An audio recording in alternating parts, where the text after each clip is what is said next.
کشاورزان ناحیه واسه امسال در میدان 300 گکتار زمین پیاز کش نمودند. وابسته به استفاده تخمی جمع‌آوری حاصل پیاز ماه ایول هم ادامه دارد. در خواجگی دهقانی به نام محمد سعدالله از جماعت دهاتی به نام میرزا علی وایسف از مساحت 80 سوتیق به جمع‌آوری حاصل پیاز نیمه دیوم ماه ایول خواجگیداران شروع نمودند. رهبر خواجگی دهقانی بی‌حجت غفور و میگوید تخم پیاز را آنها از ولایت سوق دسترس نمودند. حجم پیاز کلان بوده و زمستان تو باور است. زمین اول ما ایرگر آدم آوردیم اینجا در 50 سوتیق زمین پیاز کردیم با متخصص آوردیم. همه فهمید که در این زمین پیاز میشیده. همه کدام پیازی ای مورا دیدن سالی که یکم ما کردیم باوری نداشتن که ما هم خیلی پیاز میشیده در این طرف های ناحیه وسیع در مخصوصا کلغاسی سابق کمونیسم یگون کس پیاز نمیکرد. بعد از ایران که همه پیاز کار شده ما 80 سوتیخه پیاز کردگیم. زمین پیاز را علف‌های بیگانه پوشانیده است. این بر نشونمای حاصل پیاز تأثیری بد نرسانیده است. برعکس از تاثیر گرمی آفتاب پیاز را نگاه داشته است.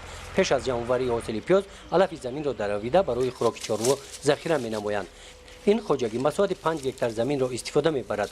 این زمین‌های کم حاصل بودند. برای این زمینی که ما حوزی با عهده دارم در دوره اتحاد شوروی یگون برگت همه دادن سال دیگه نمیگرفتم برگتو که این زمین حاصل کم میته. نه که ما گرفتم گفتن نه زمین صاحب شیاف کشت دیم این حاصل آخه پر نکردم 600 سوم را از خود کردم یگون سوم نشید برای که امو زمین سس بدنش آخه مهنتی بیهوده باید نکنی اون کاری کنی که منفیت داشته باشه کاری می منفیت باید نکنی این را جفت میکنی هفته متی با سال دیگه باید اون زراعت کردی سر میشه. در جمع‌آوری حاصل پیاز 20 نفر ساکنان دهه به کار جلب کرده شدند. وابسته به مهنتشان مزد مهنت میگیرند. در این خواجگی فرزندان هم به کار صحرا جلب گردیدند. نسبت به سالهای پیشین شرایط کاری در تاجیکستان روز معیار شده. ما 15 سال نبودم فکر هر سال می اومدم هر سال میام یک ماه دو ماه میشدم فکر نمیکردم کار فکر میکنم که مثل اون سالهای پیشینه. نه کازی این شکر خدا از اساس او تشکیل شده بوده. بسیار بهبودی در همین تاجیکستان تشکیل شده که مثال آدمایی که سال در آسیا میگشتن نمیدونستن که در تاجیکستان اصلا چی گپ خبر رفته چی کار بر رفته. شکرانه که اینجا شرایط کاری شده اینا اومدیم کار کردیم. دیگه نیتی برگشته رفتم بر آسیا ندارم. اما مهنتی که در اونجا 7 ساعت 8 ساعت 10 ساعت 12 ساعتی که در اونجا کار میکنم اگر اون را نیست شده همین تاجیکستان خودمون کار کنیم اگر 4 ساعت کار کنیم مثل اونجا 12 ساعت نه 4 ساعت کار کنیم اگر باور دارم که اونجا مبلغ بسیار بعد از میریم. در خواجگی دهقانی به نام محمد سعدالله غیر از پیاز خواجگیداران در مساحت زیاده از 3 گکتار زمین پخته کش نمودند.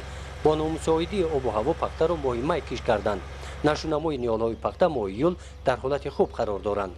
پخته را ما ماهی در کوردگی ما سبب دیر شدنش 3 روز قد دستیم حاضرش که نشونماش خوبه ولی امید داریم از خداوند کریم که پخته شوده.